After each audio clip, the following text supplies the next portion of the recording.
غزوہ تبوک کا موقع ہے، لوگوں کو آمادہ کر رہے ہیں، ترغیب دے رہے ہیں جان مال کی قربانی کی۔ تو حضرت عثمان کھڑے ہوئے، کہنے لگے یا رسول اللہ، اس غزوے کے لیے میری طرف سے 100 اونٹ ماہ ساز و سامان کے۔ پھر اللہ کے نبی صلی اللہ علیہ وسلم ترغیب دینے لگے، پھر عثمان کھڑے ہوئے، کہنے لگے یا رسول اللہ، میری طرف سے 200 اونٹ ماہ ساز و سامان کے۔ اللہ کے نبی صلی اللہ علیہ وسلم پھر ترغیب دینے لگے، عثمان پھر کھڑے ہوئے، کہنے لگے یا رسول اللہ، میری طرف سے 300 اونٹ ماہ ساز و سامان کے۔ اس مجلس میں تو اتنا ہی ہوا، لیکن پھر عثمان آئے، 350 اونٹ اور پیش کر دیے۔ پھر حاضر ہوئے، 50 گھوڑے اور پیش کر دیے۔ پھر حاضر ہوئے، حضور علیہ الصلوۃ والسلام کی خدمت میں 1000 اشرفیاں حضور کی جھولی میں ڈال دی۔ 950 اونٹ تمام ساز و سامان کے ساتھ، 50 گھوڑے، 1000 اشرفیاں۔ اللہ کے نبی صلی اللہ علیہ وسلم فرمانے لگے ما عمل عثمان ما عمل بعد هذه، عثمان کو اب کچھ نہیں ہونا اس عمل کے بعد، یعنی اللہ کے رضا کے اس مرتبے میں پہنچا ہے کہ اب اسے اللہ کی رضا ہی نصیب ہونی ہے۔ اس عمل سے اب اس کے حصے میں سوائے اللہ کے رضا کے اور کچھ نہیں ہے۔ حضرت عثمان رضی اللہ تعالیٰ عنہ بڑے صاحب حیثیت تھے، لیکن ان کی مال و دولت سے اسلام کو بڑی تقویت ملی ہے، دین اسلام کو بڑا تحفظ ملا ہے،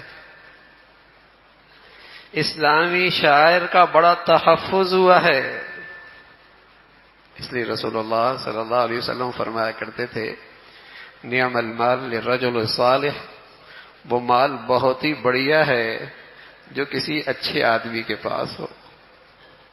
حضرت موسیٰ اشعری رضی اللہ تعالیٰ فرمانے لگے میں ایک باغ میں تھا حضور علیہ الصلوۃ والسلام کے ساتھ،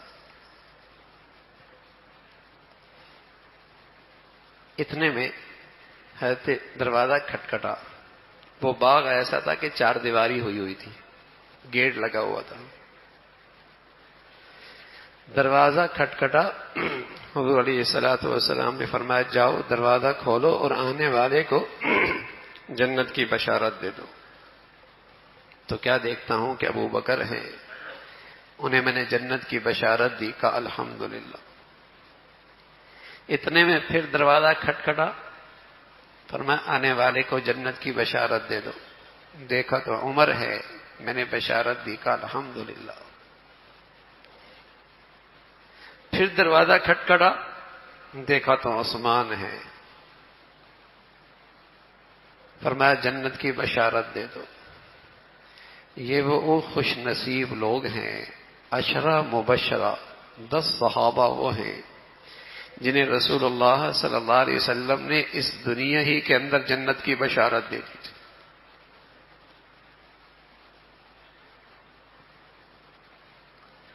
اور ایک ایسا اعزاز حضرت عثمان کو ملا جس کا تذکرہ قرآن میں، بیت رضوان، اللہ کے نبی صلی اللہ علیہ وسلم نے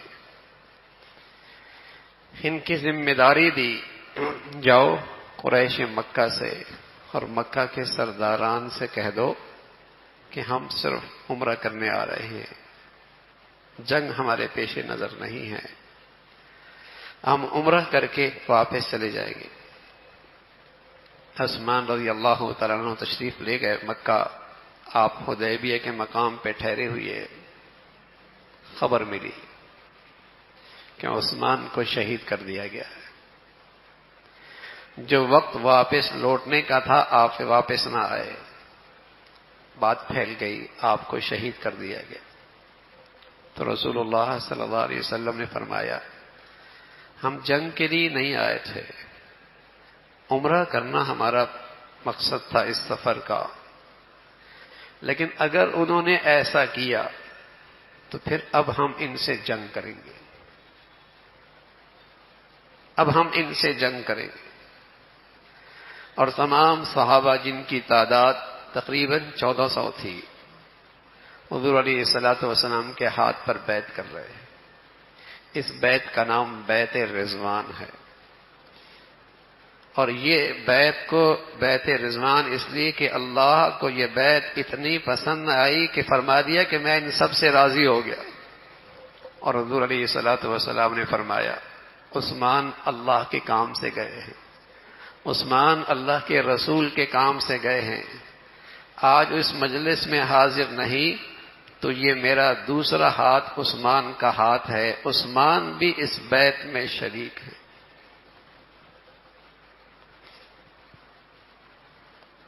تو اللہ کے نبی صلی اللہ علیہ وسلم اس ایک خون کی خاطر جو آپ کو پتہ چلا، آپ تیار ہو گئے کہ ہم اس کا خون کا بدلہ لیے بغیر واپس نہیں جائیں گے، اور پوری اسلامی برادری یہ 1400 کی ہے، اور ہے بھی نہتی بغیر ساز و سامان کے۔ سبحان اللہ۔ تو عثمان رضی اللہ عنہ کو یہ اعزاز بھی ملا ہے۔ تو آپ کی شہادت اس مہینے کے آخر میں ہے، آپ کو اللہ رب العزت نے یہ مرتبہ عطا فرمایا۔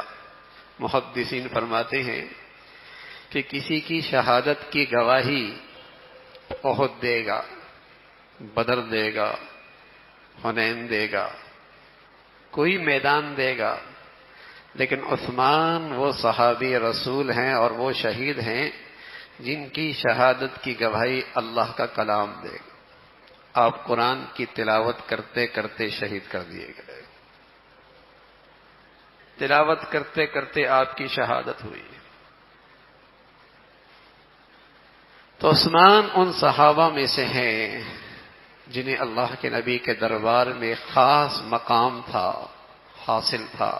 ابو بکر ہیں، خلافت میں پہلے نمبر پر ہیں، عمر دوسرے نمبر پر ہیں، عثمان تیسرے نمبر پر ہیں، علی چوتھے نمبر پر ہیں، اور رسول اللہ صلی اللہ علیہ وسلم فرمایا کرتے تھے لوگو علیکم بسنتی وسنت خلفاء الراشدین المہدیین، جیسے میرا طریقہ تم پہ لازم ہے میرے ان خلفاء کی زندگی بھی تم پہ لازم ہے۔